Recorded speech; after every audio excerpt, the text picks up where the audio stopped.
Now picture this, it's 1980 and the original Battlestar Galactica has been cancelled after one season, leaving fans with blue balls the size of a Viper thrusters. Enter Galactica 1980, a spin-off so reviled it makes Jar Jar Binks look like a masterstroke. The show relocates the fleet to Earth, introduces flying motorcycles because why not, and generally forgets everything that made the original so compelling.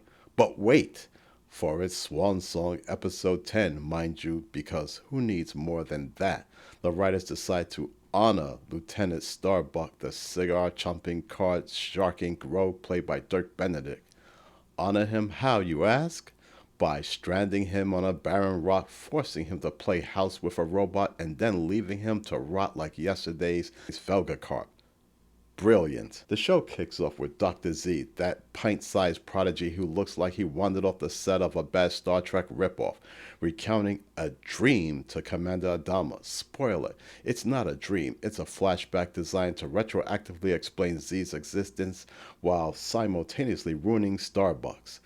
We flash back to Starbuck and Boomer on patrol getting ambushed by Cylons in a dogfight that's mostly recycled footage from the OG series.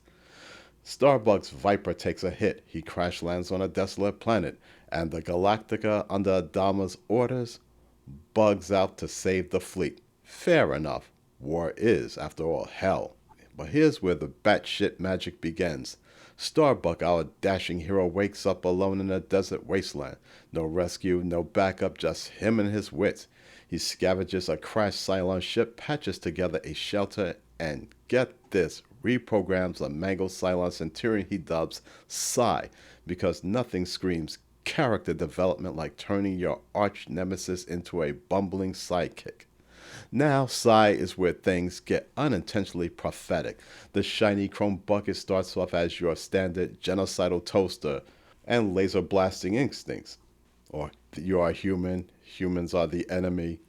But Starbuck, in his infinite boredom, reprograms him, and lo and behold, Psy evolves into a loyal companion. They bicker like an old married couple, Starbuck teaching Psy about humanity, Psy pondering the flaws of his imperial programming. It's almost touching if you ignore the low-budget sets and dialogue that sounds like it was written on a napkin. Psy even sacrifices himself in the end, holding off a Cylon assault so Starbuck can save the day. Sounds familiar? Well, let's fast forward a decade to Terminator 2 Judgment Day, where reprogrammed T-1800, Arnold Schwarzenegger no less, goes from humanity's doom to its savior, protecting John Connor with a thumbs up and a molten farewell. Coincidence, or did James Cameron binge-watch Galactica 1980 on a dare? Either way, Psy's arc as a cyborg-turned-hero is the episode's one redeeming spark, a flickering neon sign saying, hey, this could have been cool, but in better hands. But no, Galactica 1980 squanders even that by treating it as a disposable filler. Now enter Angela, the thorough woman who materializes out of nowhere, pregnant and spouting cryptic nonsense about being from a starship. She's basically a plot device with a womb there to give birth to a baby who, twist, turns out to be Dr. Z himself. Starbuck, ever the chivalrous fool, at times helps deliver the kid amid Cylon raids, repairs his Viper, and sends Angela and Baby Z off to rendezvous with the fleet. Psy bites the dust in Starbuck's arms, which is a poignant moment undercut by the fact that it's a Cylon we're supposed to mourn, and Starbuck, our roguish icon, the guy who charmed his way through dogfights and dalliances, he's left behind, alone, on a lifeless planet. No heroic death. There's no triumphant return, just eternal solitude, presumably whittling sticks and regretting every life choice. This episode fades out with him staring at the stars, implying he becomes some angelic figure guiding the fleet from afar. How utterly effing infuriating lazy. But let's keep it 100. This is how you do a popular character dirty. Starbuck wasn't just any pilot, he was the heart of the original series. Witty, flawed, endlessly charismatic, fans adored him for his devil-may-care attitude and his loyalty masked by sarcasm.